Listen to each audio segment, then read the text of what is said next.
77 jours, 7 heures, 42 minutes et 37 secondes, sur le pont de Brooklyn, à New York, un homme demande à une femme de partager le reste de sa vie. Ou, comme on dit dans les dessins animés, de vivre heureux et d'avoir beaucoup d'enfants. Cet homme, Fabrice François Cornuau, fruit de l'amour de Marie-Hélène Gallard et de Patrick Cornuau, né le 10 mars 81 à 5h30 dans les Deux-Sèvres, est aussi connu sous le nom de Michel Carquefou, ou Papa Mich. Après des années de débauche étudiante, il rentre dans le droit chemin en signant chez Thérèse.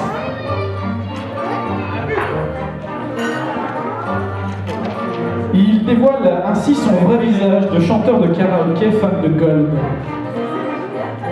Il aime inviter ses amis chez lui pour leur dévoiler sa stripteaseuse humaine.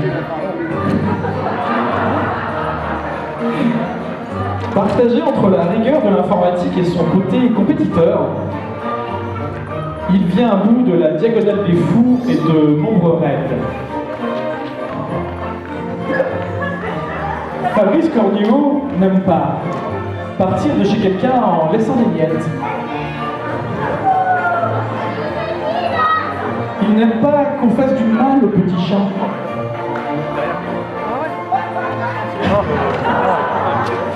Fabrice Cornuau aime finir les assiettes des autres. Il aime le bruit des kits de bowling qui tombent. Il aime jouer au basket, déguisé en Mario, sur la place de Carquefou. Mais sa plus belle performance reste cependant d'avoir réussi à séduire Émilie.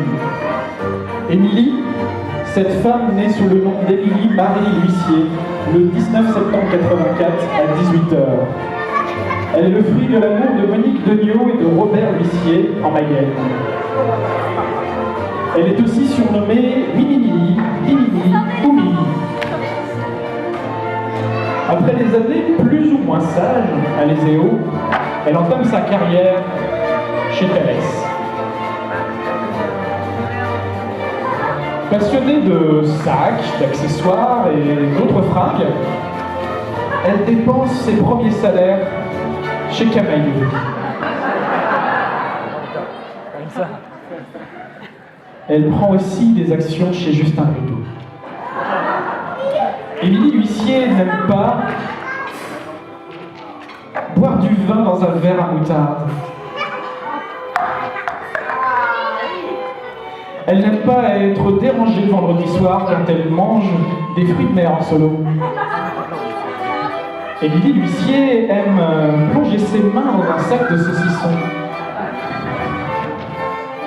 Elle aime aligner ses sacs à main pour les admirer. Elle aime se déguiser en Milly avec des grandes mains.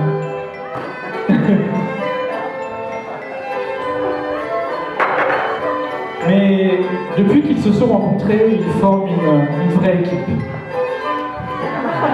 Émilie n'a pas besoin de lui demander son aide pour enfiler son manteau.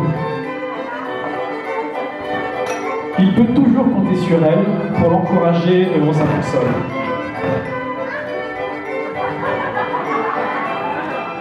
Fabrice Cornuau et Émilie L'Huissier, le 7 septembre, se sont dit oui à l'église de Saint-Pierre-de-Ligné en présence de leur famille et de leurs amis.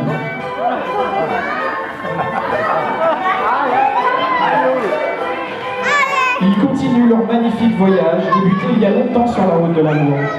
À vous deux, monsieur et madame Fabrice et Émilie Cornuau, nous vous souhaitons de vivre heureux et d'avoir beaucoup d'enfants et de petits chats.